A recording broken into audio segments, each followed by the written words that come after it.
You are listening to the Savage FINcast, Episode 18, Giant Problems.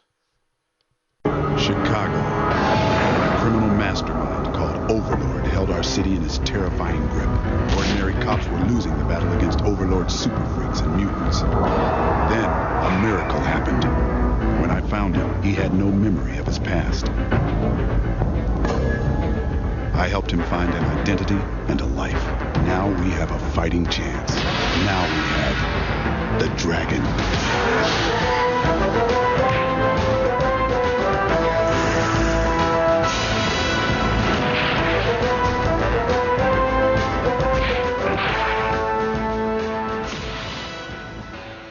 This is the Savage FINcast, coming at you again with a new episode. I'm Jim Purcell, and I have a frog in my throat, so if I don't talk very much this episode, you'll understand why. And I'm Craig Olson, and this nasally voice is stuck with me. I'm not sick. This is just the way I sound, unfortunately. I'm Adam Pruitt, and I have the rage virus, so you never know what's going to happen there. Well, let's get right on to it. Erik Larsen news. Erik will be selling an exclusive Savage Dragon print at the Calgary Comics Expo. The expo is on April 26th through the 28th. Erik will be appearing at the Jack Kirby Museum table, which is booth 1523 through 1524, and will be selling an exclusive Savage Dragon print, limited to 250. The print features a Jack Kirby homage based on Jack Kirby's Captain America piece, found in Jim Steranko's History of Comics book.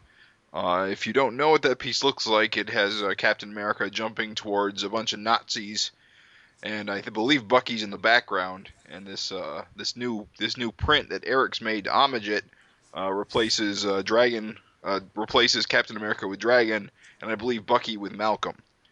It's a very cool piece. I had the pleasure to get a look at it, and I will link it, I believe, in the news post below this episode, so you all can enjoy it. Yeah, and I think probably by the time we get this posted up, I think the expo would probably be over. I think it's this weekend. Is it? Yeah, so you probably just have to look it up on eBay or whatever if you want a copy. I don't think it's going to be available anywhere else but at that expo, unless maybe if Erik has extras afterwards. I don't know what's going on with that, or if it's getting donated to the Kirby Museum or whatever, but check out eBay. It's a pretty cool piece. He replaced, Captain America's shield. He was holding up his shield to, repel the fire of the Nazi guys firing on him, and it's just Dragon's fist, like knocking the bullets out of the way, and it's sort of one of these if Jack Kirby had drawn Dragon type of pieces, and we've seen a couple that are sort of like that in the past. Tom Sholey doing his Dragon is, has a little of that Kirby in it, and but this is like an actual, wonderful Kirby sketch that turned into a really, really awesome poster that I'm just nerding out over, and so you should check it out. For the next bit of news, there's going to be a new Savage Dragon logo, it seems like. During the news segment of the last FINcast, we mentioned how Erik hinted of a big change happening in Savage Dragon, beginning with issue 193. So it also looks like 193 will be premiering a newly designed logo. Erik posted the following on his forum, quote, "When talking to the folks at Image about the book's new direction with 193, it had been suggested that the book get a new logo, and I resisted the idea. I like the Savage Dragon logo that I have, and it's been refined over the years to a point where I'm pretty happy with it. But the thought was, it's a new direction, books get new logos all the time, and it doesn't have to be forever, so it's on the table. I tried messing with the trade dress like I did with 76, but nothing seemed to be different and distinctive enough. So I'm trying out a number of things, and a few talented letterers are doing the same. Nothing is settled on yet, and even when something new is chosen, it won't necessarily be that way forever. It's likely that it will be in place for at least a year. End quote. Yeah. So that's pretty cool. Yeah, it's kind of an interesting thing. I mean, my initial thought was this isn't the first time the logo has, been changed, tweaked slightly. I mean, during the Savage She-Dragon arc and Emperor Dragon, granted, those particular cases, it wasn't a significant change. Whereas this sounds like it's going to be a wholly new style of logo. For the Osama issue, he had that throwback kind of logo too. Yeah. Yeah, and 188 is going to have that Silver Street Comics looking logo. I'm curious if he's going to go for a retro style or an ultra modern style or just, something else. He posted up some of the ones that he's been mucking around with on Facebook. Oh, he did? The ones that he's posted are ones that are all rejects, basically. And so he's probably not going to be unveiling like whatever he decides on until the issue comes out or is solicited or whatever, because I think he wants to keep messing with it and also probably surprise people, and just from the little that I've seen, there have been a ton of versions that he's gone through, a lot more than what he's posted up on Facebook, and there's a lot of like sort of pros and cons, but bottom line is, hopefully it's reflective of this sort of new era of the book, and maybe it'll attract some new readers, maybe it'll get some people's attention, and if people hate it, or if Erik ends up thinking it's not a great idea, as he said, it doesn't have to be permanent, and so. It's pretty cool though. It's it's in the 180s of the issue. You look at all past and present Marvel and DC books, and they've all had logo changes here and there, and that have lasted years to decades or whatever. But it's just a testament of how long this book's been around, how cool it is that it's it's getting to that point, like the other older big two books where it's going for a logo change now, and it's just neat. Yeah, I just pulled up the Facebook post with all the different variations. These look like one of them looks like a really old school Marvel style, like we saw with the Osama bin Laden issue. The other ones all just seem to be variations on the current logo. Trade dress. Yeah. More like trade dress variations. And there's one throwback to like the 60s Marvel. So, yeah, I don't know if any of these are really suggestive of what direction he's looking to take the book, but interesting, to say the least. Yeah. All right, moving on. Erik posted up the cover to the upcoming Savage Dragon issue 191. Dread Knight returns. The issue's description for solicitation has not been released yet, but the cover shows Dragon in his cell with Lorella, and Dread Knight's lurging. Dread Knight is lunging at them, and the background, there seems to be some kind of prison riot going on or something like that, which sounds exciting and fun, and we've all been sort of waiting to see if that was going to happen since Dragon went to jail, and I'll be excited to see what happens here, because Dread Knight's kind of a fun character, and he's a little bit more complex than just, generic bad guy. And he's got a lot of ties to different eras of the book, with his armor being sort of the precursor to the Overlord armor, and he ran that whole fake election where he tried to get Dragon as his running mate, and culminated in issue 124, which is one of my favorite issues of the book ever, and so I have kind of a soft spot for Dread Knight, and I'm looking forward to seeing this issue. Well, I'm curious if this is going to be Dread Knight, or at least a Dread Knight armor's last hurrah, as a way for Erik to finally tie a bow on the whole Overlord armor thing. Because if the Overlord armor's out of commission for good, and this prototype version's still bopping around, it might be an excuse for him to put it away for good as well. Yeah. I'm actually the most curious thing I find about this cover is seeing Lorella in the cell with Dragon. Presumably, she teleports in at some point, and whatever relationship they have, whether they're coming for revenge or what have you. I'm really curious about what the Dragon People's future is going to hold at this point, considering the most recent events last issue.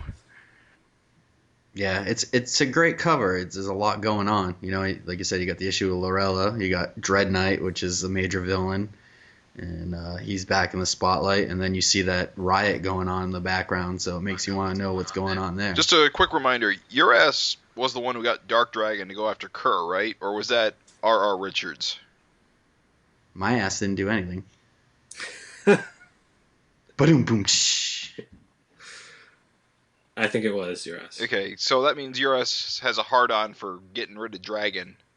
I just can't remember exactly why. If it was only because Dragon messed up his chance at being president, or if there's something else. It's been a while. I gotta reread those issues. That's the main thing. He ruined his plans and everything. And for the listeners, Dread Knight is Ronald Winston, your ass, if you didn't know that. So the next bit of news, I want to give out a congratulations to Darren Stevens, who was the winner of our Ultimate Vanguard Collection contest, which was the contest we used to promote episode 16 of the FINcast, which featured Vanguard's co-creator Gary Carlson. Darren won 27 issues of Vanguard-related comics, which included, multiple miniseries, about a year's worth of Savage Dragon, which featured the last Vanguard serial. And they were all signed by Erik and Gary and artist Frank Fosco for the ones that Frank Fosco penciled. So it was a really cool contest. I want to thank everyone that participated and, commented on our episode. And, congrats again to Darren Stevens. Hope you enjoy the comics. They should be on the way to you as I speak. And thank you to everyone who participated. It's good to see some some interest, some response. Right, and actually, thanks to Gary and Erik and Frank for agreeing to sign all the books, and Adam, thank you for dealing with all the shipping and moving them all around and getting everyone set up with it. It was fun to put it on. Yeah, we'll do it again. We'll have something in the future where we have something other than a no prize. I also wanted to give a couple of Savage Dragon related shout outs to some things that you guys should check out if you're listening. Scott James, artist on several Savage Dragon backups, and currently the colorist on the Zeke backup. He's coloring Frank Fosco, and he's got a blog with a lot of Savage Dragon related art. And most people in the fan community and the boards know Scott. He's a really nice guy, and he's currently got a Kickstarter going for a graphic novel that he's drawing and co-created called The Case Files of Harlan Falk. And it's like a guy who's a monster negotiator.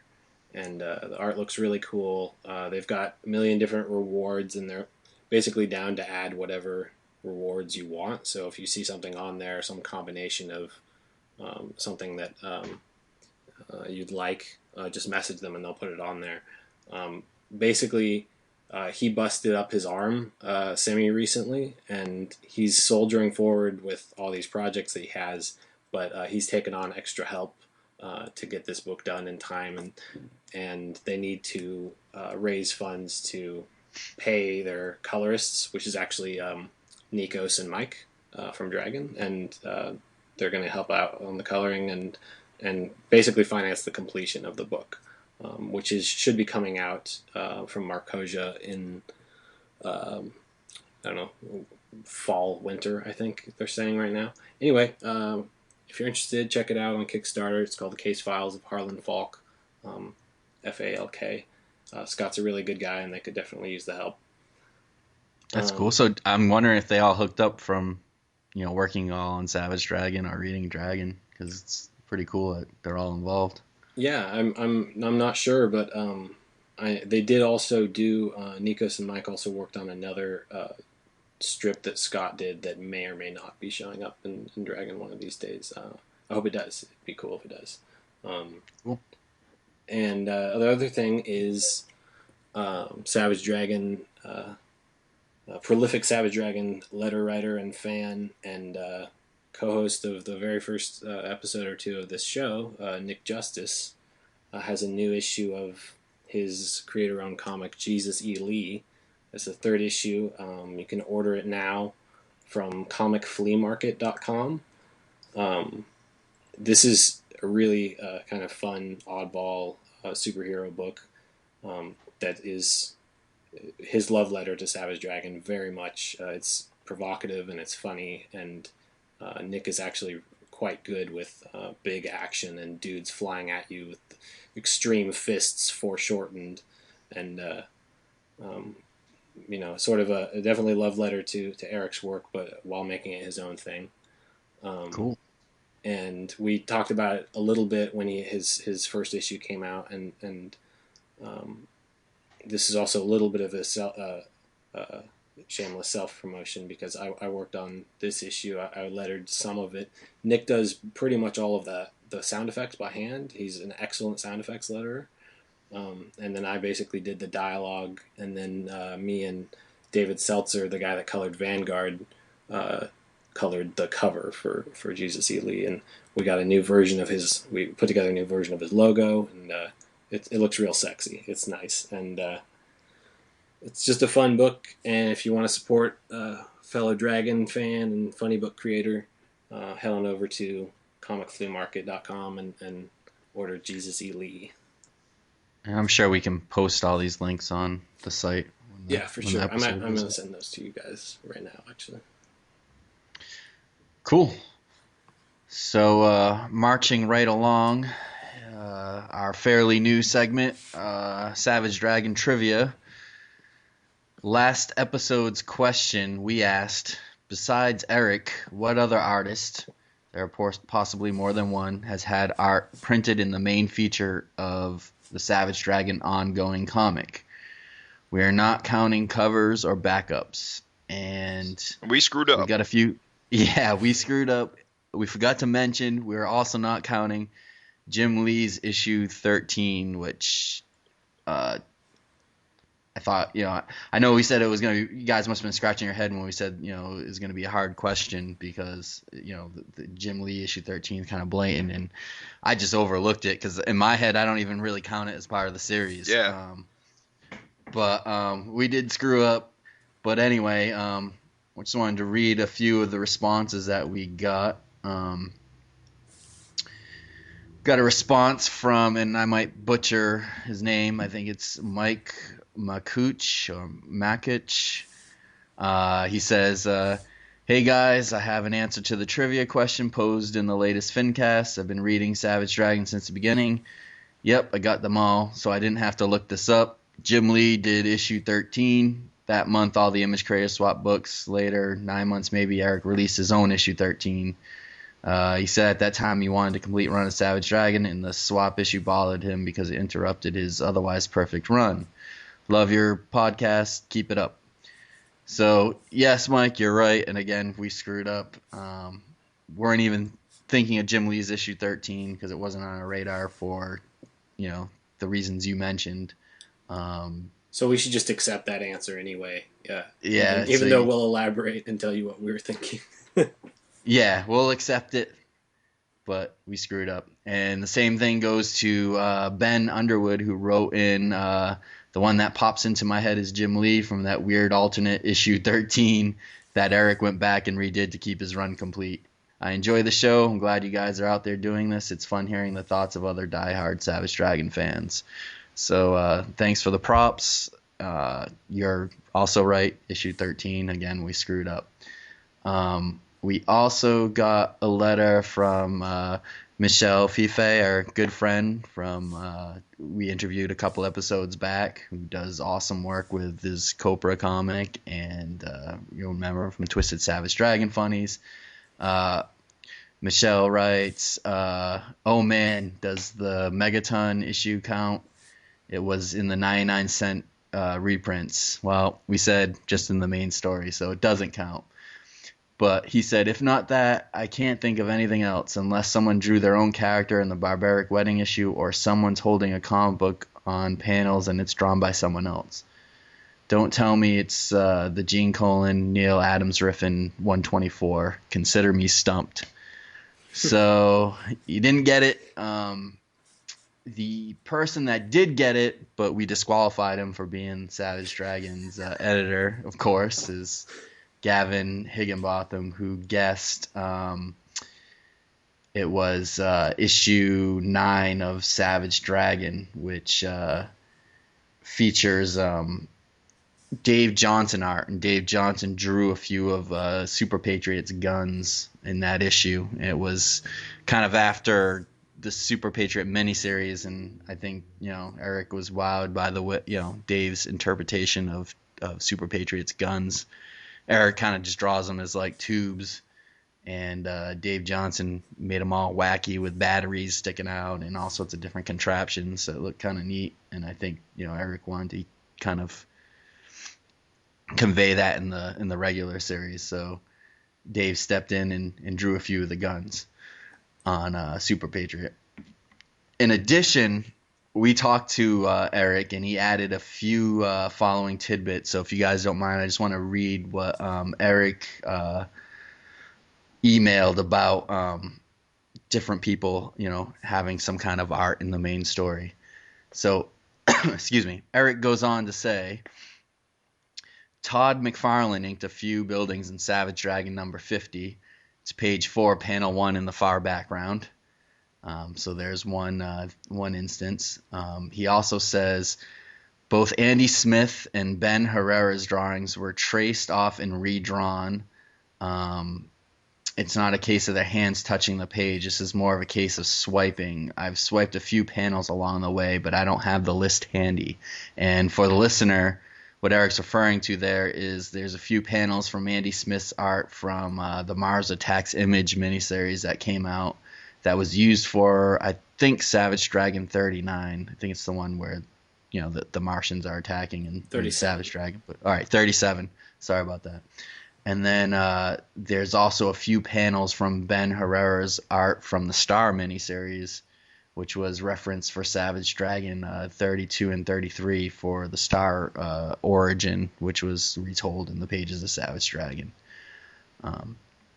And then Erik went on to say, I did paste up Jason Pearson's drawing of Alex's car in issue 48. That's from the Jason Pearson miniseries. What's the name of that miniseries again? Blood and Guts. Yeah, Blood and Guts, which is awesome miniseries. So, and Erik also says, and I started using some backgrounds from a book I picked up in Japan, which is why the airport looks so much more elaborate in 48 than I've been doing previously. A couple of houses were pasted up from flyers. I picked up from open houses in my old neighborhood as well. And he said artists are unknown for that. And he said also there's a Bill Griffith drawing of Zippy the Pinhead on TV in issue 65. And yeah, I know exactly what he's talking about. That's so funny. I always thought he drew that. It's actually an original. And then in his redrawn issue 13 on page 10, panel 1, behind Widow, Larry Marder drew one of his beans from his book Tales of Bean World.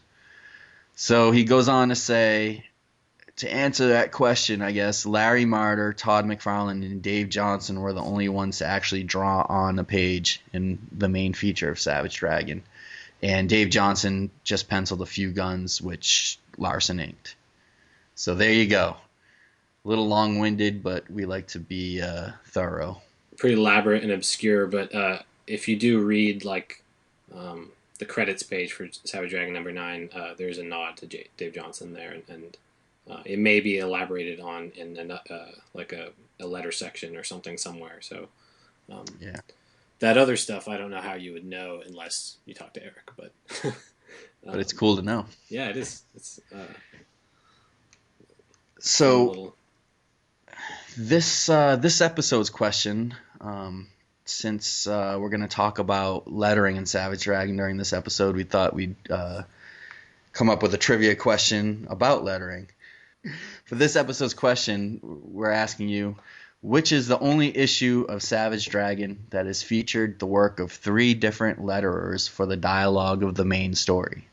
We're not counting sound effects. So it's got to be in the main story, and it's got dialogue featuring the work of 3 different letterers. And Savage Dragon 13 does not count. Savage Dragon 13. No version of Savage Dragon 13 counts. No miniseries. It's got to be in the main story. Send your responses to SAVAGEFINCAST@gmail.com, and we'll sing your praises on the next episode of the FINcast. Maybe if we get a winner, I'll come up with some kind of prize or something. I might have a few extra little goodies to send out. So think hard about it, and let us know. Again, that's SAVAGEFINCAST@gmail.com. We look forward to hearing from you. All right, so next I'm going to talk a little bit about the history of lettering in Savage Dragon, because we're seeing a little bit of a sea change with the 186 and beginning of a new era, and I thought it'd be good time to sort of look back on the different guys that have lettered the book over the years. I'm not sure when Erik first collaborated with Chris Iliopoulos. It might have been on Spider-Man, or it might have been Marvel Comics Presents a little bit before that. But Chris definitely worked on some of the adjectiveless Spider-Man issues that Erik wrote and drew. And Erik was a big fan of a couple of books in the 80s that were kind of formative on his impression of lettering. And one of those was Walter Simonson's Thor, which was lettered by John Workman. John Workman did a ton of, work with Walt Simonson. If you've read a Walt Simonson comic, it was probably lettered by John Workman.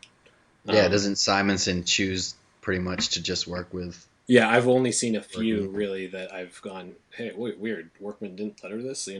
For years I actually thought Simonson just lettered his own stuff before I was sort of aware that letterers were people.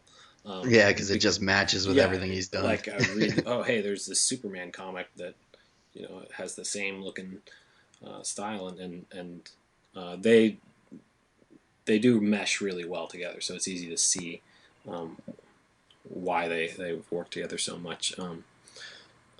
Also formative was Howard Chaykin's American Flag, which is lettered by Ken Bruzenak, and American Flag employs this lettering as design, sort of. If you've read any of American Flag, you'll know exactly what I'm talking about. So I urge you to just go do it, because it'll be easier than understanding me trying to explain.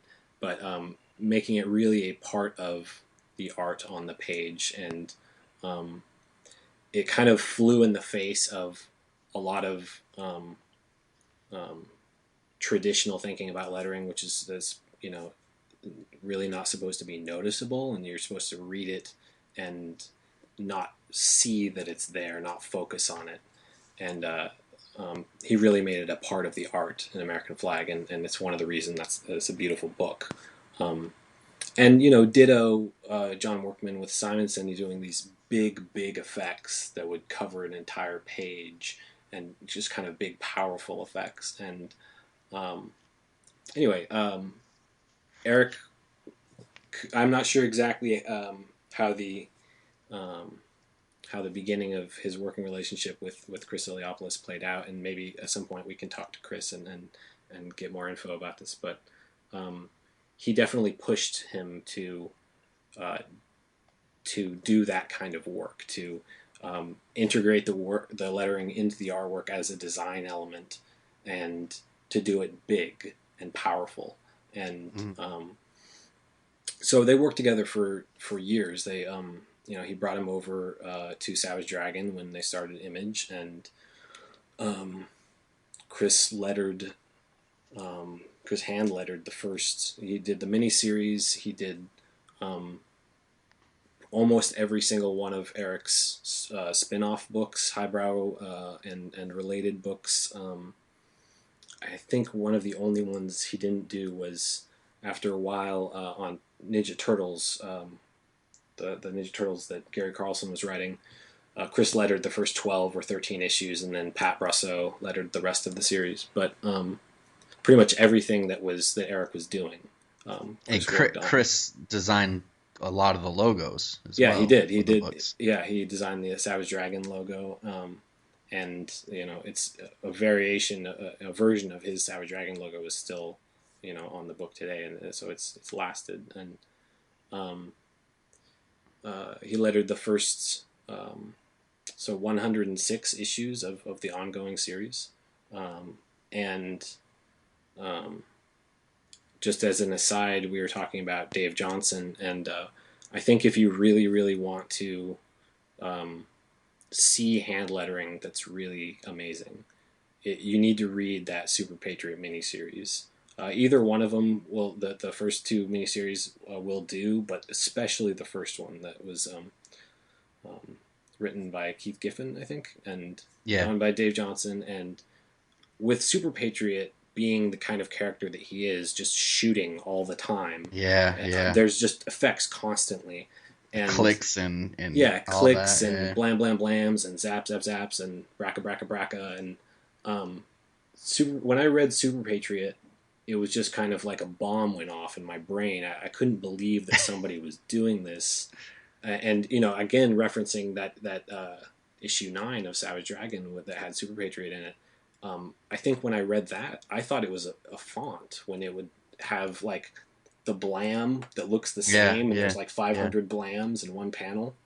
And then it was only when I looked closer and you could sort of see that, you could see the edges of the pen marks that you go, oh, this was drawn by hand. Like, holy shit! Like, this must have taken forever.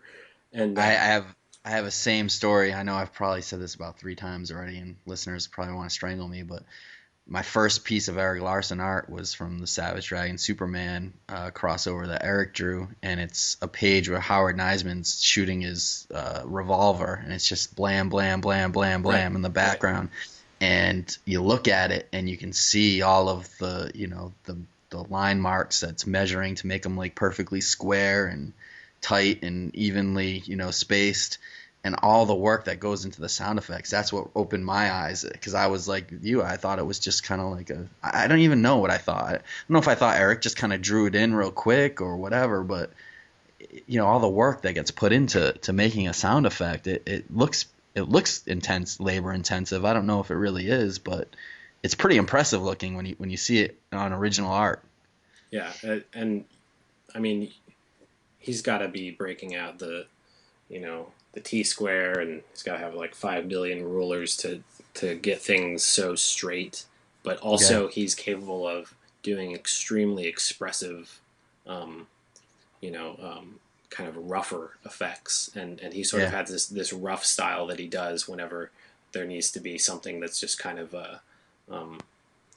less hard-edged sound and more like a more ugly, I guess is the best way to say it. And I remember reading in a letter section, it was probably early on, somebody was asking, is these sound effects done with fonts? And Erik said, no, Chris does each and every one by hand, and he curses my name with each one. And so, longtime readers of the book will know that, Chris Iliopoulos is also a cartoonist, and he, for a long time, had his comic strip Desperate Times running in the back of Dragon, and that eventually was its own comic, and he's had multiple strips over the years. Some of them have been web comics, like Misery Loves Sherman, and some of them have been in other books, and he's turned into developed a real career as a cartoonist, and that was sort of one of the reasons why I think he stepped away from the book. After the early hundreds, he had also built up a lettering studio. I'm not sure if they're exclusive to Marvel. I think they might be called Virtual Calligraphy.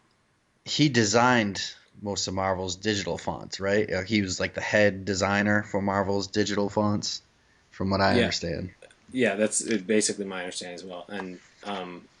And Virtual Calligraphy is sort of his version of Comicraft. Like Richard Starkings has Comicraft Studio, and there's a number of people that work at Comicraft and letter books for that company, and they develop typefaces and fonts, and they make logos, and that's what Chris's company does too. And so he's got a lot of other work going on, and at this point in the industry, almost everything is lettered digitally. And he's also working on doing his own stuff, doing cartooning. And I think at one point, Erik had a conversation with him, like, I don't know if it's worth it to you to keep hand lettering this book. You've got so much else going on, and this is a lot of work. And they sort of agreed, and so after, I think 106 was his last issue. So yeah, yep. So Erik brought on John Workman, which is amazing. It's you hate to see Chris go, but it's like now you get to see John Workman on Larsen. Right, exactly. Now we got to enjoy the guy who sort of was largely responsible for the style that Erik wanted Chris to do in Savage Dragon at the beginning, and Workman lettered about 15 or so issues, and then we're getting into the era where Erik is publisher, and the book is coming out on a much more irregular basis, and he's working on a bunch of other projects. He's coloring stuff for other people. He's coloring a little Jack Staff. He's coloring some of Howard Chaykin's American Flag reprint. So issue 121 was lettered digitally, and I think that was by Erik with Chris helping him out. Yeah, I think it's Chris's font, right? Right, it's Chris's font. Put it together. Exactly. It looks like it's based on Chris's hand lettering dialogue, and then the following issue 122. I think maybe it didn't come out for almost a year after that, because this was when the schedule was really irregular. Right, and like you said, Erik was publisher. And one of the main reasons he passed the baton to Eric Stevenson was to get back to doing Dragon full time, and then at issue 124. I just gotta say, just to stop. Yeah, I did not like Erik lettering with the digital. It came out a little weird, and I know it was his first time using Chris's font and stuff, but it looked a little big and the kind of weirdly spaced. Yeah, I've said, and I hope they do re-letter that issue when it's reprinted, because it's just all issue 121. It could be a little better, and but so meanwhile, Erik's also been. I was sort of remiss. I didn't mention this because I've been sort of focusing on the letters, but his longtime colorists that have been on the book since practically the beginning as well departed at the same time that Chris did. Ruben Rude and Abel Moten, or Mountain, right. And so he's at the same time this stuff's going on with the lettering, he's trying out different colorists, and Bill Crabtree from Invincible and the Six Gun was on the book for a bit. And so by issue 124, Erik was trying to do everything himself. He was coloring it, he was lettering it by hand, and occasionally using a couple of sound effects from John Workman, but so some of us say it was the greatest it's ever been. Yeah, that the lettering of Erik's received very mixed reviews, and I think with good reason. His lettering was very rough and amateur, and You say rough and really, amateur. I say full of life and energy. Oh yes, absolutely. No, well, let me elaborate, because I mean amateur in the sense that he hadn't been lettering, as a pro for 20 years. He'd lettered his stuff in Graphic Fantasy and Megaton, and a few little things here or there. And so his lettering in issue 124 looked essentially like the stuff he was doing in 1983, and I loved it, even though I say it's amateur. I loved it because it was rough and, as you said, is full of life. But most of all, I loved that he made the book himself, like it was all him. And I know that's always been his goal, is to be able to do the whole thing as a one-man show. And it's really hard to do, to have a monthly book, especially if it's in color. And I think it's really the color that makes it hard. If it was a black and white book, it'd probably be easier. Absolutely. And there are definitely some folks that do that, including Stan Sakai with Usagi Ojimbo, and Dave Sim on Cerebus. He had Gerhard helping him with the art, but that was still mostly a one-man show for its entirety, and it just is something that's really special to get. It's a very sort of not mainstream comics, but it's really special to have one person's sort of singular vision, or whatever you want to call it. It was cool to have, like, the inside cover just said created by Erik Larsen. That was like the whole credits was like by Erik Larsen. That's it. Yeah. But the complaints of the complaints were, well, you're not John Workman, you're not Chris Iliopoulos. Those are absolutely valid complaints. Well, that's what dooms it. Well, it's hard to go from that to anything else. And I think what his idea was he's going to work at it and get better at it. And what ended up happening was having to do the extra jobs himself was taking too long.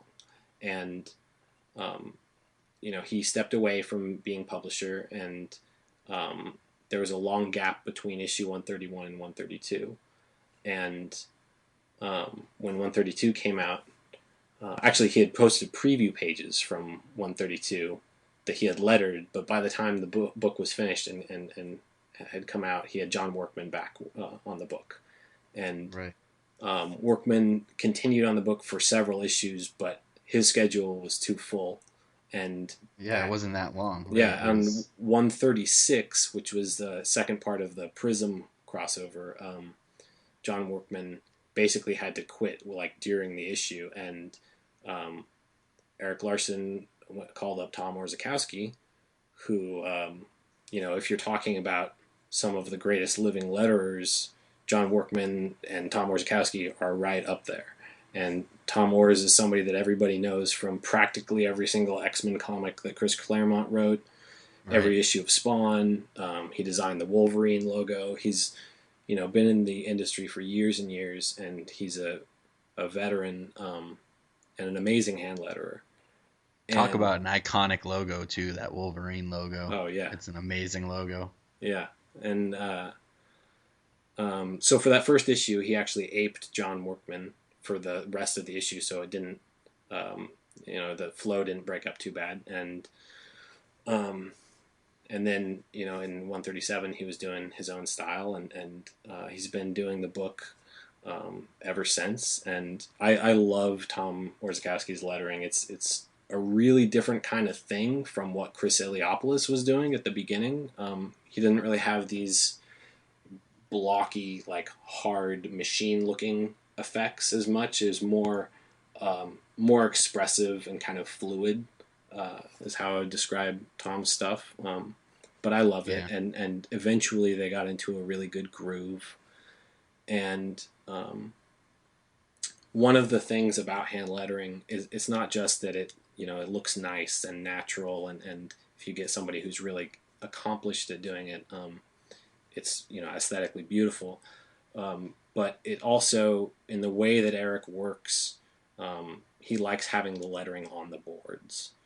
He likes having the lettering on the pages themselves because he roughs out the pages and he sends them off to be lettered, and they come back, and he can sort of adjust his composition better than he could if you letter a book digitally. There's always going to be art that you're covering, even if it's art that doesn't matter.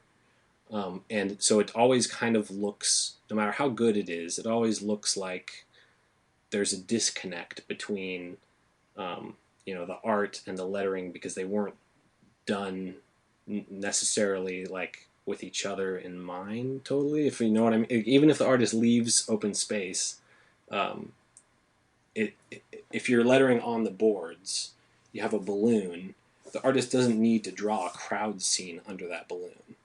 Right. And it's just, it looks a lot more natural, all that stuff. So one of Erik's big things about wanting to keep hand lettering was just to keep the lettering on the boards. So flash forward to today, and the lettering is, as of issue 186, Chris Iliopoulos is back on the book, and it's being lettered digitally.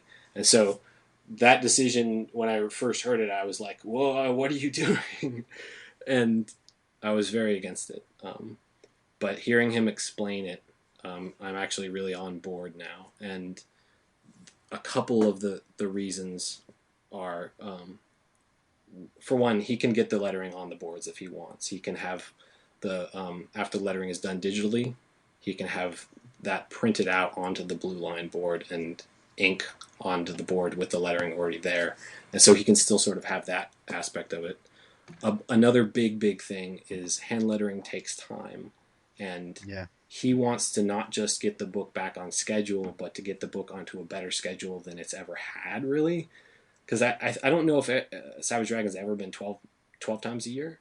It's always been at its best, like 9-10 times a year. And he's trying to develop a workflow that he can get it out 12 times a year. And so what was happening with a couple of these issues that were taking a little while to get out, and part of that is the shipping time it takes to send lettered pages. Part of that is the time it takes to do hand lettering. It just takes a longer time. And then part of that has nothing to do with lettering. It's just other issues with the book that might make it late. Meanwhile, this is going on in Savage Dragon. Erik is working on Supreme, and Chris Iliopoulos is lettering Supreme. They have he sends the issue to Chris and he gets it back the same day, and he goes, well, shit, maybe I should be doing this on Dragon, And Chris is a machine. He, I think this latest issue that's not out yet, 187 of Savage Dragon, I think Chris lettered that in a few hours. Which is it's got to be cheaper, right? I mean, having a guy hand letter each page versus just using a computer font. Yeah.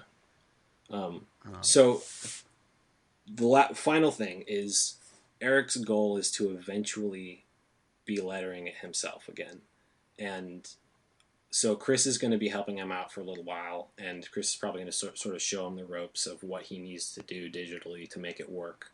And this is ultimately the reason why I'm totally behind this move to digital is because if Erik is doing it himself, then it gets it closer to his sort of dream version of the book and how I do think the book should be ultimately. And so what do you say? So Chris is going to teach him the ropes of hand lettering, kind of, or no? I think he's going to be lettering it digitally, unless he can get fast at doing using Chris's font or digitizing his own font or something. Or ultimately, he wants to have a font that looks like his his writing. Gotcha. And I think for the time being, Chris's stuff resembles Chris's hand lettering, and so it's not unfamiliar to Savage Dragon.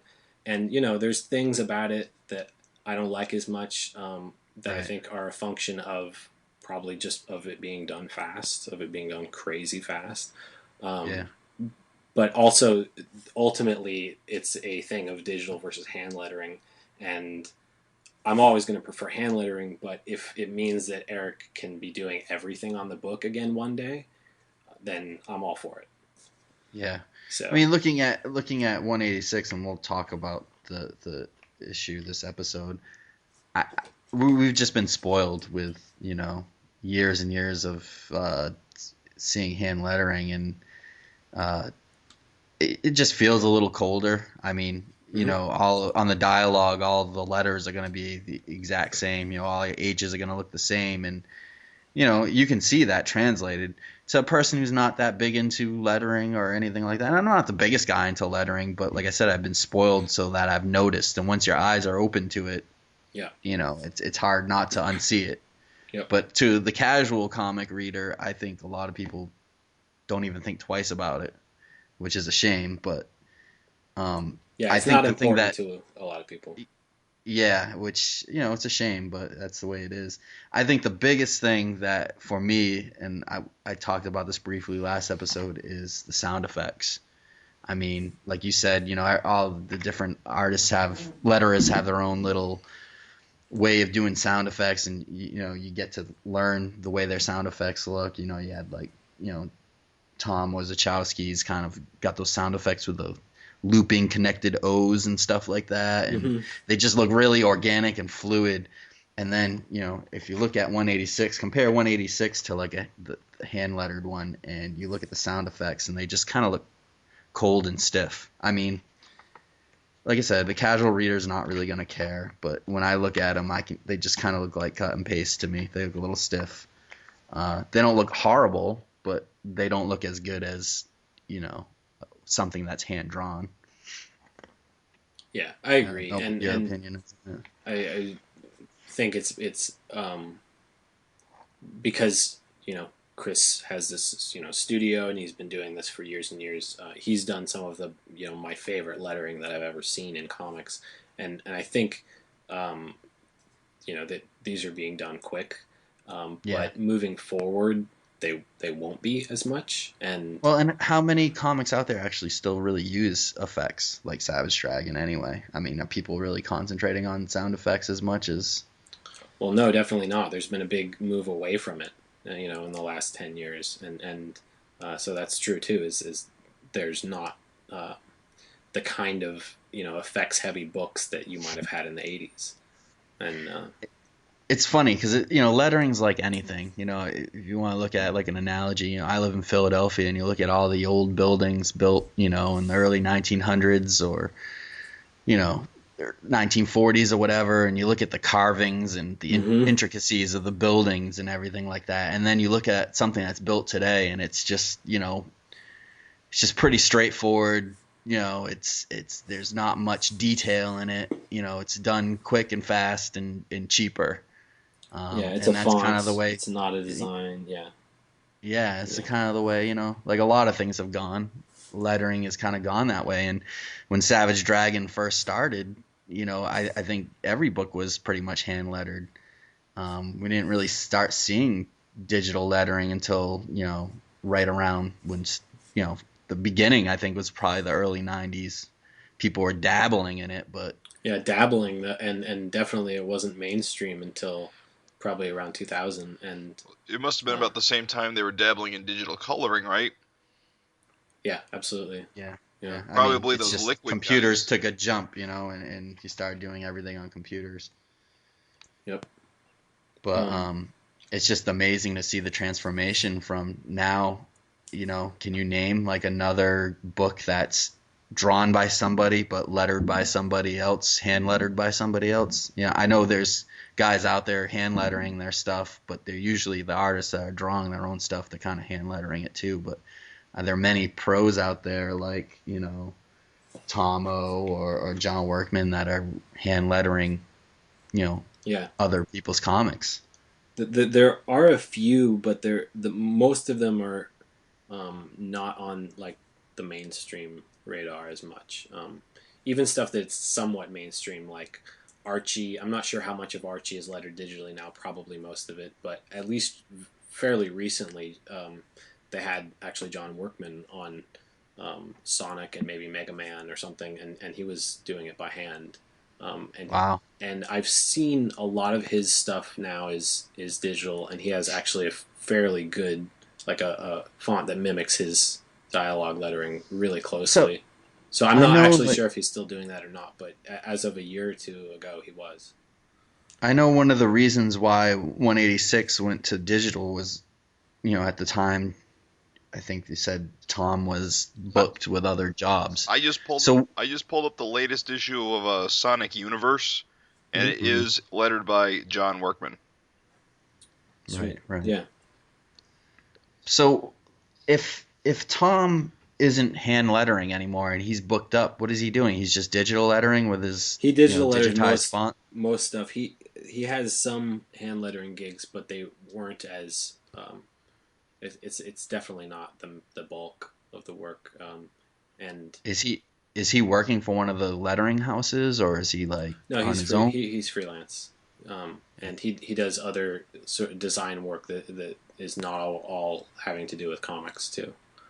Yeah, And because it's scary with all these letterers. It's like if everything's going to digital, what are these guys? yeah, well, I I mean, guess they're all. they have to they have to move as well, and Tom's been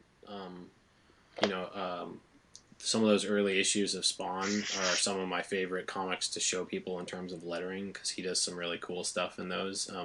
And he's been lettering Spawn digitally for almost or more than 100 issues now, and so I mean that made a change a while ago. And Yeah. I Todd Klein, I think, is 100% digital now. There's a letterer named Clem Robbins who he's the guy who, if you want to hire somebody whose stuff looks hand lettered but is digital, he's the guy. He's got his dialogue font or body copy font is thousands of characters instead of having one or two alternates for common Eyes letters. or yeah. He'll have for like an A or something, he'll have dozens of them. And just randomize it. And instead of making that's pretty like cool. a ton of different fonts, he kind of concentrates on just adding to his existing one. And he does a lot of work for Vertigo, and so I'm sure most people who listening to this have seen his stuff, whether or not they knew it. And this was a guy that for years I thought he was still hand lettering because it's so convincing. He's amazing. So yeah, Clem Robbins is definitely worth looking at if people are interested in that stuff. Awesome. I have one more little tidbit about lettering, but if I've gone on too long, I can skip it. No, let's go for it. It's been interesting. Well, it's just kind of interesting that we've talked a little bit about how Robert Kirkman is a huge Savage Dragon fan, and right. When Kirkman was first doing his own books and he was self-publishing and stuff before he had Invincible and Walking Dead out, he lettered everything himself, and he lettered stuff like his influence was Chris Eliopoulos in Savage Dragon, and so he sort of carried through that John Workman via Chris Eliopoulos style on Invincible, and especially on Invincible and his superhero comics. And so he was lettering like what, like Battle Pope and and actually in his Invincible and Walking Dead in the very beginning, he lettered before he got Russ Wooten on all his books. Oh, really? I didn't even realize that. Yeah, wow. And Russ, when he took over lettering for Kirkman, he pretty much letters in the style that Kirkman was doing on those books. And I'm sure it's like, I want this to look like this style. And, if you read 100 issues of Savage Dragon and then you go and read, the first few issues of Invincible, you can see that, like, Thoom. You're like, oh, he's thinking of Savage Dragon. Like, he's totally channeling this lineage of letterers. And another connection there is Russ Wooten has worked for Chris Eliopoulos in Virtual Calligraphy at Marvel, and they've done work together for Kirkman and for some Kirkman's Marvel books and a lot of other stuff. And he's got a much wider. Russ has got a much wider range than just the style you see in Invincible, and he's very good at what he does. It's just kind of interesting that how those looks and that aesthetic carries over the years. And I have no doubt that Ken Bruzenak and John Workman have guys that they would point to that they were aping in the 80s, and just as artists and writers have their influences. And so anyway, it's interesting to see how that stuff carries through and is in other books that people are reading and might not even have made that connection. Well, and I know a lot of those guys are probably looking at the old time influences like Joe Rosen and Artie Simek and Gaspar Saladino, all these guys, Yeah. So, cool. Thanks for enlightening us, Adam. Yeah, thanks for indulging me. Awesome Hopefully we haven't lost all our listeners. No, I think that's really fascinating, and if you didn't think lettering was that fascinating before that, I think you will now. And I bet you a few people are going to go back and look at those issues. And like you were saying, like any issue like early on where Super Patriot, like either it's miniseries, and I was even, while you were talking, I was flipping through issue 9 of Savage Dragon, which we talked about where Dave Johnson drew some of the guns, but it's also pretty heavily featuring Super Patriot, and the sound effects on there make up like half of the backgrounds almost, it's like it's a piece of the art. It's amazing, and I would love to see the original art to that issue. It's got to be gorgeous.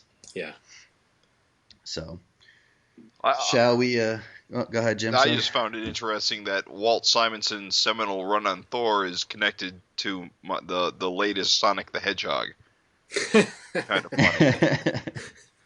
Yeah, for sure. Oh, and if people are interested, pick up Spawn 4, I think it is. Just check out, look over Spawn 4, look at the lettering in that issue. It's fun as hell. Spawn 4, which one was big that? Big fight between Spawn and Violator. I think it's probably their first real fight. And there's a page where it's just sound effects, really. And then Malbolgia shows up, and he's got his weird voice that he talks in, and Tom did that all by hand, just as Chris Eliopoulos had to letter all of God's and the Devil's script when they showed up in Savage Dragon 31 with all the old English. Oh my god, it must have taken fucking ever. But it's beautiful stuff. So Spawn 4 and Savage Dragon 31, definitely two good lettering books to look at. So I guess we should get into talking about 186. Yes, let's do that. Savage Dragon 186. Immediately I find the cover to this one fairly interesting because it's got a speech bubble on it. You don't really see that anymore. Except for really here.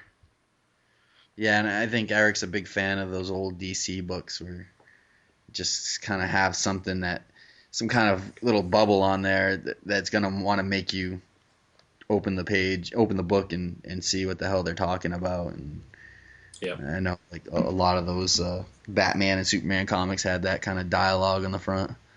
Yeah, this almost feels like a 60s or 70s Marvel or even DC. I almost want to say it's like a old style romance comic in the way it's like, framed. Mm-hmm. Yeah. I do wish that Erik would use like Vicious Circle guys. Like it seems like as like time's gone by with Savage Dragon, Erik's goes more towards just the generic baddie, the kind of abomination looking guy with the fish ears. The fish ears, just the scroll chin or whatever. Yeah, Gavin, Gavin, you gotta get on his case about that.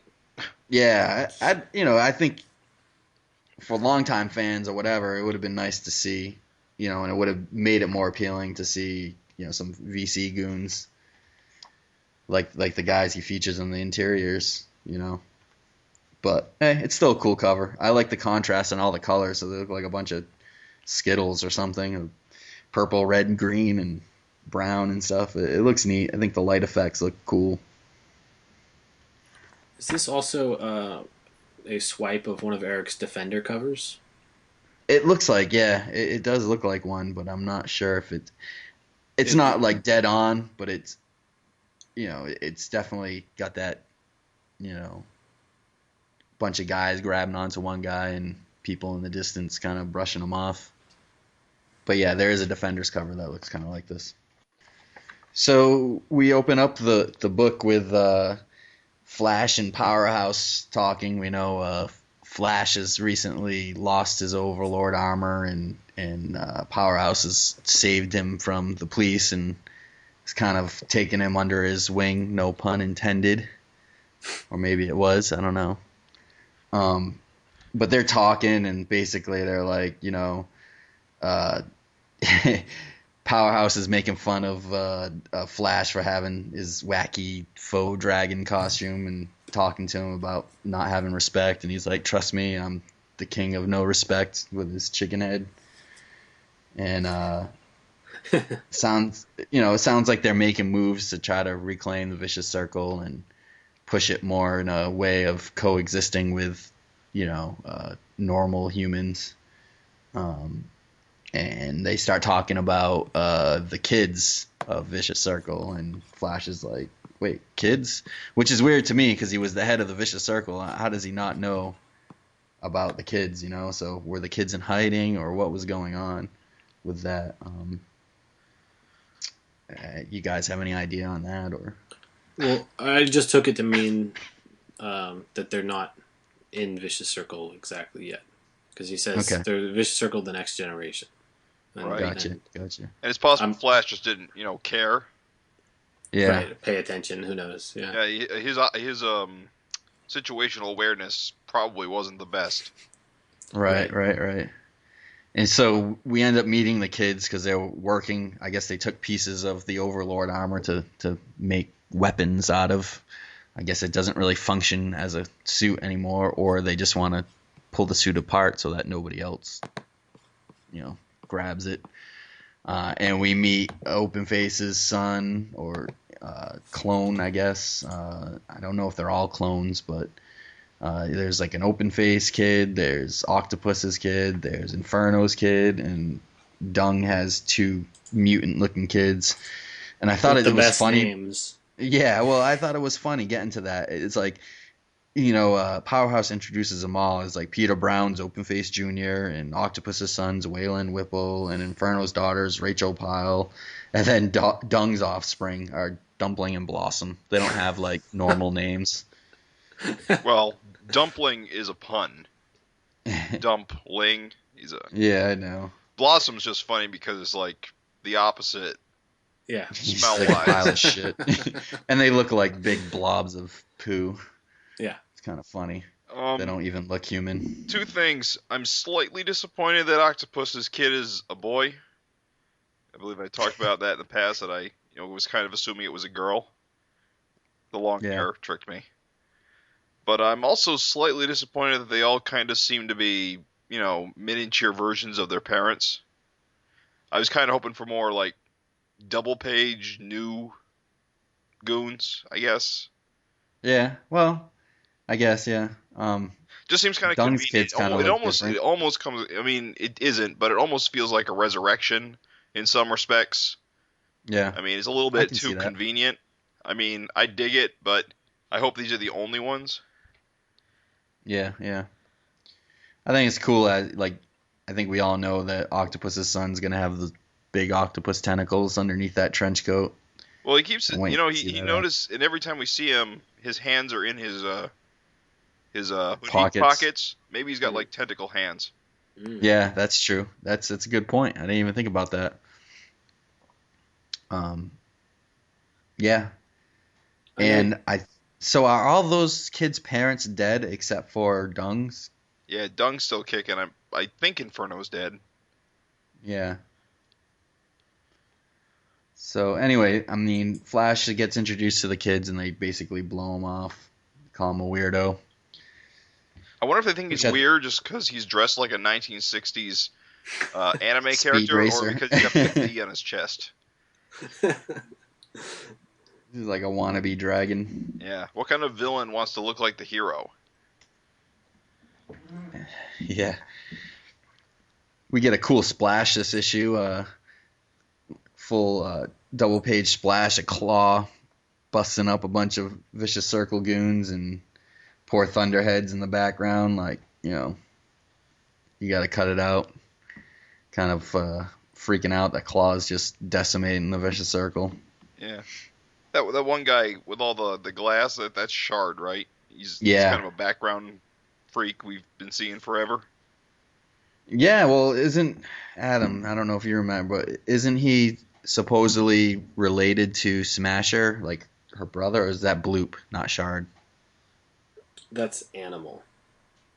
Isn't Animal and Bloop brothers? Oh, maybe. Yeah, Animal and Bloop. Yeah. I think you're right. Yeah, so never mind. It's not Shard, though. Yeah. But isn't that... The Bloop's on this page, I think. The guy that kind of looks like Silver Surfer. He's got his back. You're right. Yep. Anyway. Sorry about that. Dragon punches him in that one issue. Punches him into little droplets of water everywhere. Right. You said he's related to Jennifer? Yeah, there's a link somewhere that, and it's not really said in the book. There's a part where when Dragon talks to Jennifer's mom, she mentions her two brothers, which also have the same name as Animal and Bloop, I believe, or somewhere. I'd have to look into it, but somewhere it's discussed that there's a good chance that they're brothers and sister. Yeah, in the old Megaton comics, they were, and obviously that continuity is not relevant to this, but the Animal and maybe Bloop too were in the SOS, which was the Society of Superheroes, not Special Operations Strike Force, but is this basically the same organization, and it's clear that they're siblings with Jennifer and that, and then I think it's the issue where the crossover Savage Dragon issue with Godland where Adam Archer shows up. I think it's that issue where Dragon talks to Jennifer Murphy's mom, and she mentions something about her brothers, like Cletus and something, which are like Animal and Bloop's like real names, I think, or it's inferred, or there's something there. It's not crystal clear, but there's an issue somewhere where they say Wilson, like because her name in the old comics wasn't Jennifer Murphy, it was like Sue Wilson or something like that. And yeah, I thought that in that scene when Dragon's talking to her mom, her name is Wilson, and I don't remember. I don't know. I might just be combining stuff. Savage FinCast, the most well-researched podcast on the internet. Yep. Gavin is shaking his fist. Yeah, write us in if we're wrong. Tell us what we're wrong about. Lambastos. Well, at some point, this is probably some kind of thread that will be that may be developed, because it looked like he was starting to explore it earlier, whether or not it has they have the same relationship that they did in the old comics. So moving along, we get Angel talking to her dad, Dragon, who's in prison, and basically saying goodbye. She's going to DC to go join Special Operations Strike Force, and that's going to be interesting. I'm really curious if we're going to continue to see her, or if we're not going to see her for a while. Right.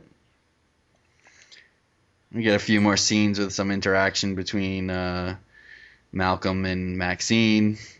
Another one of those kind of nice, just them being teenagers scenes. It's just, it's just a page of them, just nothing exciting. It's just them bonding, which is kind of cool. We get a few. It's funny because this page name drops the new G.I. Joe movie, G.I. Joe Retaliation. It kind of like ties it into real world events. Yeah. I don't know. It puts a time period on it, like in 20 years, is anyone going to remember that movie? Yeah, but it's cool because it works in real time. So it's not like Malcolm's going to be 16 10 years from now, and people are going to be like, what the hell? Like in Fantastic Four when Johnny Storm drives away in a 1960s Corvette, and it's a brand new car and whatever. But anyway, moving on, we have another double page splash.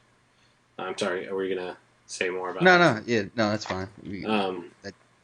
Which is the surprise. Sorry. This is the one. This is the big surprise. This is the one none of us saw coming. Yeah. I think it's one of the greatest splashes in the book. I think it's freaking awesome. I turned that page and my jaw dropped. Yeah. It's not even like anything like super detailed close up like it's detailed, but it's not like it's dragging like punching a guy or anything. It's most of the details that you look at are the background, which is it looks like the Krylon ship just crashed into what do you call it, Calyptus, on fire, Tyranian, soldiers just ripping apart Krylons. It's awesome. Just I love the way the infrastructure of the city looks like. It's like these weird kind of canals. Right. Mm-hmm. And then there's Krull. Yep. Yeah. And I didn't even get that at first. I just thought it was some random. I'm pretty sure most dragon people don't have biceps like that. No, I know, and I don't know why I just glanced over it like that, and then reading on the forum, I was like, yeah, you know what, it is him. It has to be. I mean, I almost didn't want to believe it. And this looks like a pretty final death because it's pretty much been established that brain damage doesn't heal. Right. And we see a gaping hole in Krull's head. Yeah, Krull's dead. Krull's dead. It's just a really powerful splash. I really love the coloring. I love how everything's got that red. It's just a huge explosion. The ship's like on fire. You got that Kirby kind of crackle explosion. Things are blowing up. The ship's just like bent in half, torn apart. Bodies everywhere. It's just neat. It really is like one of those times where I turned the page and was like, what the F? Right. Like you said, this was something that I think nobody saw coming. I think we all just kind of assumed that they were going to settle, and Calyptus would be the new Dragon Utopia, and Vanguard would visit and have wacky adventures. Yeah. Turns out it's a lot darker. Not so much. Yeah, it's just like I thought Erik kind of just wanted to kind of let the Krylons be for a while and focus more on Earth, and I mean, maybe that's still the plan, but in the back of your head you're like, wow, the whole civilization's wiped out, and basically Dragon's the douchebag that sent them there and sent them to their death because they really them and said, you guys can handle it. Right. And it's kind like, of it took all of the committed genocide on the Tyranians that were on the planet after they had just wiped out Vanguard's people, assuming that there wouldn't be more out there because they were invaders. That wasn't their home planet, and assuming that these guys aren't gonna, we just wipe these guys out. There's not going to be any retaliation or something. There wasn't a lot of obviously worry about the potential consequences of doing that, and our Richard was right. Well, and every one of these people died a horrible death. They got ripped to shreds. It's pretty crazy. This was a pretty gory scene. Cool Anyone as hell. notice the building in the background that looks like Powerhouse's head? Yeah. Maybe they built a statue to Powerhouse for some reason. Maybe they're chicken head worshippers. Yeah. The last thing I just want to say about this is that I like seeing the ship there because, we've seen this ship intermittently for years now, and it's always, there's that establishing shot where it's the same picture of the ship. Like same stat, right, laid ship. on top of different space scenes and things, and there's always been this like big thing of, here is the, arc, essentially carrying Dragon's race, and it's this big symbolic thing, and now it's just fucking garbage, and they've just destroyed it. And I love the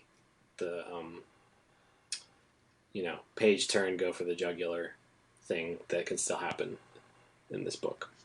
That the one little detail I also like on this page is kind of like that foreground like piece of metal shard like on the second page. It's a neat little touch with the Tyranians like close up on their face in that corner, just like all the jagged teeth. It's like really menacing. It's cool. Definitely one of my favorite splashes of the series. Yep. And it doesn't even feature like dragon or anything in it, but it was powerful. And speaking of gory, we see Claw flashback, and he's ripping apart some poor Vicious Circle member and tugging his intestines out. And it almost seems like Thunderhead is commenting on the previous page. Yeah. That's one way of doing that, I guess. Yeah.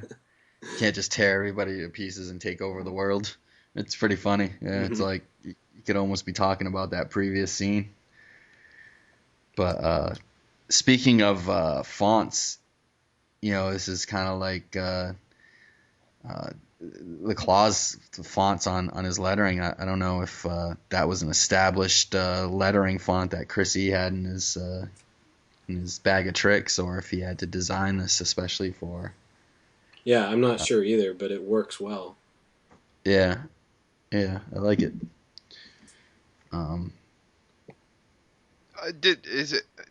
Was it ever said exactly why Claw was on a rampage? Is he just trying to strike fear into the Vicious Circle's heart or something? I mean, he's just kind of sort of rampaging. He's like one of those guys that just want to dominate the world, and I think he's just. I believe it's just kind of like a world domination thing, where he's kind of back from the dead, and he's gonna try to take control. I think probably one of the targets is to take out the Vicious Circle. Probably knows about him through Thunderhead. I don't know if he wants to take the reins of the Vicious Circle and start there with an army or something like that, but I don't know. I mean, do you remember if anything was really said? No, he just sort of shows up, and Powerhouse is surprised, and yeah, I guess he's just trying to establish dominance through violence. Right. Maybe not even necessarily to control them, just to sort of frighten them. I don't know. Yeah. I'm liking his line in this last panel. When Thunderhead mentions Daredevil, he's like, "Daredevil, my most hated enemy." And probably just imagine that in some awesome monster voice. But I want to see Daredevil like in real danger, and like this, he's setting up Claw as a pretty brutal monstrous opponent, especially in this issue. And Daredevil's gone through phases where he's pretty milquetoast, and part of what's fun about bringing these characters into this book is playing with that and taking like the little wise guys and then just all of a sudden brutally murdering them by having the dog chop off guy's head and putting them in this world. And I think he's also done a good job of trying to turn the Claw into an actual scary monster villain and not just a racist caricature. I was going to say that too. The Claw, varied from his appearances back in, the Golden Age. He was the Yellow Claw, and at times he was just most obscene kind of, stereotype monster, Asian monster guy, and he doesn't really have. He's like sort of kept a lot of his facial features while shedding that terrible baggage, I think. And I think that's something that's hard to do, and most people would stay away from it. When they did the Silver issue of Silver Street Comics with the Next Issue Project, Michael T. Gilbert turned the Claw into is like sort a of capitalist kind of. yeah, so sort of social commentary on the character, and it's fun. It's very funny, and I remember reading it and going, yeah, a lot of people wouldn't have the balls to touch this, and Erik is trying to do it right by, taking him into making him into a actual villain and not just this this thing that most of us are ashamed was part of our history, and anyway, I'm really glad to see the Claw being totally evil and brutal, and I want to see him have a big, awesome showdown with Daredevil. Yeah, and Eric's made little tweaks to the character to make him even kind of cooler looking. I think he's got rid of those like weird like giant eyelashes that some of the older comics have him with, and he's just made a few tweaks here and there, and he's still recognizable as the Claw, but he looks a lot more menacing. Mm-hmm. I mean, there's a bit here with Angel saying Captain Stewart called it some kind of yellow menace, and Malcolm gets all insulted because his girlfriend's Chinese. Yeah. Yeah. There is one panel, there's a couple panels here I like on this quick little fight between Daredevil and Claw. I love when Claw punches Daredevil and basically Angel grabs him with like one hand by the foot. It kind of just demonstrates how strong she is. Like he's flying through the air and she just grabs him, snatches him out of the air so he doesn't collide into like a wall or something, which is pretty cool, like action sequence. Surprised his foot didn't rip off. Yeah. And the other one is I get a kick out of when like Erik draws like I-beam laser blast or something, and I think the one with the Claw shooting the blast out of his eyes where you got like the spirally type lightning around it. It just it's real dynamic and fun, and Erik draws really good action scenes, really fluid and really cool. We should. So these two panels have a couple of sound effects in the new digital style. I just, I'm kind of looking at them and they seem kind of, I don't know, flat to what we're used to. Yeah, that's what I'm saying. It's just, you're used to these hand lettered, effects, and you look at them and these effects, they work. I mean, here on this page here with Claw punching Daredevil and Malcolm jumping in, if you look, the Thum, the word Thum appears twice, and if you look at them, I don't know where you. Sorry, I don't have page number. I don't know. It doesn't have page numbers. What's on the panels on the page? It's got the Claw punching. It's the one with Angel catching. Okay, by the foot. You see the top panel says Thum, and at the bottom it says Shrakathum. Mm-hmm. Both Thums are identical. Just one's been, the one's bigger and one's smaller. Yeah, I guess. I don't know. I can't. They look a little bit different to me, but. Well, they're the M's are different, I guess. He used the same font, but he distorted it differently. It looks like he arranged the H the same way with the T. Yeah, I think where you're going to get the difference is, I think what does it where it stands out for me is the line weight on some of these. It's definitely not like an inked kind of line. It's just a thinner line weight, and it just makes it look flatter. Yeah, and that's actually probably. If I'm looking at it the wrong way, maybe Adam, you can tell me. No, I agree with you, and that's actually something that I struggle with constantly on my stuff is making the lines look like a thickness that doesn't necessarily match the line work, but doesn't look out of place with it. And I mean, there are a whole host of things you can do. Like you can make the line look rougher and to make it look more organic and all kinds of stuff. And I think as the issues move forward and they're not being produced or they're not being lettered in a few hours, but they're he has a nice chunk of time. I think this will we'll get a lot more integrated, and we'll like it better. And I'm sure they'll get into a groove again. That they work really well together, and obviously they've worked together a lot. And I think it'll improve.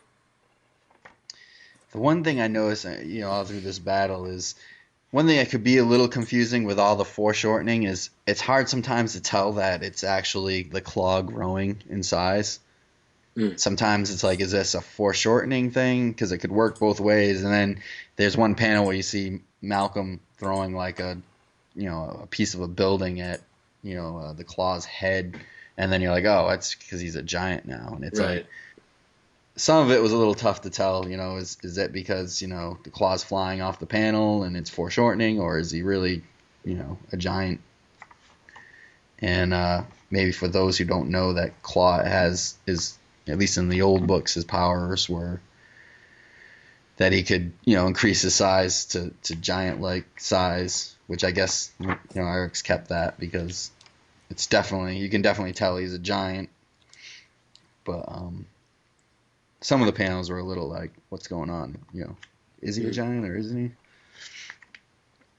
But I thought it was pretty funny. His eye blast basically just torch all of Angel's costume, so she's just running around naked. She finds a flag to wrap around herself, which is kind of like a little. Was that an eye blast she caught? For some reason, I thought he punched her so hard her costume just. No. If you look at one of the panels, you could see him clearly blasting her.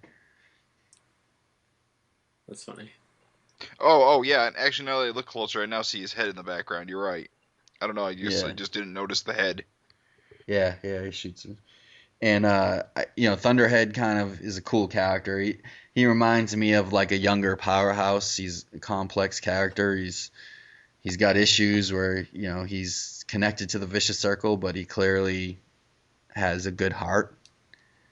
Yeah. And he always gets kind of mixed into it. It's just unfortunate events. He always gets kind of sucked back into like the villain role when I think it's pretty clear that he just wants to be a normal dude. I think we saw in past issues he tried to hold down a normal job and things just don't work out for him. He obviously feels responsible partly for the Claw and because of the part stuff of it in the is graveyard and he can't get away from the Claw is the other part though. Yeah. I mean, he seems like he tries to walk away and Claw's like, he's going to like kill him.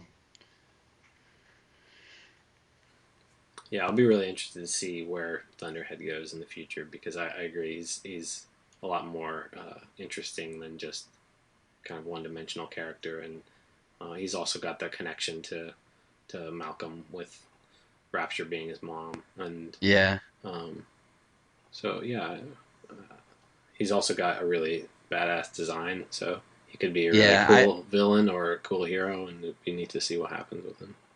I really like when you have like heroes that look like they should be villains, like a guy with a skull face or whatever, Right.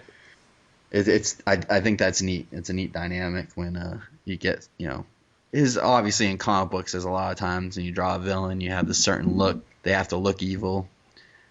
But to have that little twist where he's actually a good guy, it's kind of neat. And so moving along, I guess, Claw kind of wreaks havoc, and he's just like, for some reason, he's had enough, and he decides he's got to take off. I guess he can't find Daredevil. Daredevil's kind of hiding in the rubble, taking care of Angel. And to harken back to what we were talking about, I think his main goal is world domination, because you look at one of these panels, he's a giant. He plucks up Thunderhead in his hand, and he's like, Daredevil's hiding, the others are dead. Come, a world awaits. So, just to reiterate, it looks like his plan is world domination. Yeah, but what does that even mean, really? I mean, I think that's sort of what the running thing with the Claw is going to be, is that his adjustment to, he's got kind of a simplistic idea of what world domination means, and Thunderhead's trying to educate him a little bit on how complex it could be. Yeah, so I seriously got to wonder, how far he's actually going to get in this little plan of his. Yeah, I mean, I guess there probably were a lot less superheroes when he was alive, and doesn't realize, how the world's changed. Yep. So, Daredevil and the Angel get their smoochy smooch on. Yeah, And that's sort of something that's been building for a while. Is that Angel had a crush on Daredevil for a while, but then she thought he was too old and thought he was creepy, and now we've come full circle again. and now she's leaving. Yep. Now she sticks to her guns and decides to leave anyway. I think I don't know. Seems like a pretty mature thing to do. Yeah, I think she thinks this is the right move, and there's all this crap that they've gone through recently, especially with Dragon going to prison, and she needs to have a life that's not just having to do with cleaning up Dragon's mess or Malcolm's mess or whatever, and I think she's trying to be the adult. Right. Yeah, it'll be interesting to see where her character goes in their relationship, because it's certainly an interesting development. So yeah, can't wait to see more of that. I wonder how Daredevil's going to take it. Really, right. I got a hunch we're going to see more of him in the near future than her. Mm-hmm. Right. Then Dragon gets the bad news. Apparently, there's some survivors. Yeah, Lorella shows up and tells him all about what happened. Well, she shows up in hologram form. Yeah, exactly. Yeah, I should. So they must have gotten away in some sort of technology of some kind. But they're headed straight for Earth, so we got to wonder how that's going to shake out. Mm-hmm. Well, tell me what you guys think about it, because I think a lot of people that I saw in Larsen's forum or just posts, people took it as what she was saying here, like, oh, I'm not sure if our race will endure. I'm heading on a ship towards Earth. Try not to get yourself killed before I get there. The future of our species depends on it. And some people took that as, oh, she's heading straight there to copulate, to make the species survive. I kind of read it differently, and just as, like, I'm coming to get you. You got to come, like, help fight the battle on, I think she's coming to, like, find murder survivors. Him. Strangle him to death. Why you? Yeah, I don't know. How did you take I it, assumed Adam? she was coming to bang it out. Yeah, but I don't know why. I just assumed that she was coming to grab and saying, we need to. Well, I think a lot of people took it the way you took it, Adam. It's the our race will not endure line. It sort of suggests that reproduction is sort of a priority now. Yeah, I guess. I took it as we need your ass back over on Calyptus to help get survivors, but maybe a lot of people took it the way you took it, Adam, I think. Well, maybe both things are on the agenda. Yeah, it's true. Cool. So that wraps up the main story of issue 186, which is pretty damn cool. I think Savage Dragon's been on a roll. Just real quick before we wrap up this episode, I wanted to mention that I did do a quick check online, and the cover, this issue's cover is a direct homage, self-homage to Erik's Defenders number 5. Cool. Right on. So yeah. Next episode, we'll be talking about Savage Dragon 187. The solicitation reads, "The Vicious Circle Rising. A glimpse into the lives of Chicago's notorious criminal organization. For decades, the Vicious Circle has all but ruled the Windy City. Now, at last, we enter their world and see through their eyes. We see their struggles, their fears, the obstacles they face. Introducing the sons and daughters of the Vicious Circle, we see the crime family they were born to inherit and the forces who oppose them." And the conclusion of the Zeke backup. We're running a little bit long this time, and so rather than covering Zeke Part 1 from Savage Dragon 186, we're going to roll both Zeke chapters into one big Zeke talk next time, and we're going to talk a little bit to scribe / Savage Dragon editor Gavin Higginbotham, and see if he can give some insight into his work with Frank Fosco on this fun little backup. And so that's all coming next time. It should be fun. I look forward to hearing from Gavin about his first experience, collaborating and writing a backup, as well as, you know, maybe we can talk to him about his role as editor and see how that's been working out for him. Yeah, and I also meant to say this earlier, but because we spent a lot of time talking about Chris Iliopoulos, and I was talking about his, you know, cartooning that he does, and I was very, very remiss in not mentioning his amazing book Cowboy that he does with Nate Cosby for Archaea, which is up for an Eisner for I think best comic for kind of kids ages 8 to 12, and so the first volume is out from Archaea, and there's a lot of it that's free online. Cowboy, you guys should definitely check that out. Cool. So don't forget to send us your questions, comments, suggestions. Again, if you want to yell at us for getting something wrong, send us a note at savagefincast@gmail.com.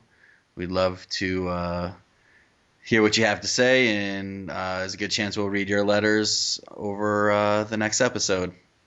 The Savage FINcast is a part of the Gutter Trash Network and the Image Addiction family of podcasts. It can be found at either fincast.guttertrash.net or imageaddiction.net.